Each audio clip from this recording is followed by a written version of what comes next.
আমার একটা আবদার মনে রাখবেন, আপনার মা বাবা যদি আপনার টাকা দিয়ে ওনাদের পেট চলে, যেটা আমাদের সমাজে বলে আর কি, আপনি চালান আপনি খাওয়ান, এমন যদি হয় এই কথা কখনো চিন্তায়ও আনবেন না আমি আমার মারে খাওয়াই, এ কথা চিন্তায়ও আনবেন না আমি আমার বাবাকে খাওয়াই, বরং ওনাদের উসিলায় আল্লাহ আপনাকে কামানোর তৌফিক দান করেছে।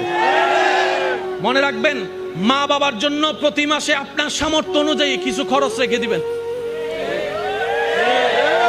জোরে জোরে জোরে প্রত্যেক মাসে সন্তানের পক্ষ থেকে মার জন্য একটা আলাদা হাদিয়া দিবেন, বাবার জন্য একটা আলাদা হাদিয়া দিবেন।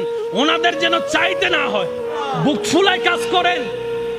মার জন্য দেন, বাবার জন্য দেন। ঘরে বউ থাকলে বউকে বলেন, ও বউ, তোমার মা বাবা রেখে আসছো, আরেক মা বাবা এখানে আছে, আমি আমার জন্মদাতা মা বাবারও খেয়াল রাখবো।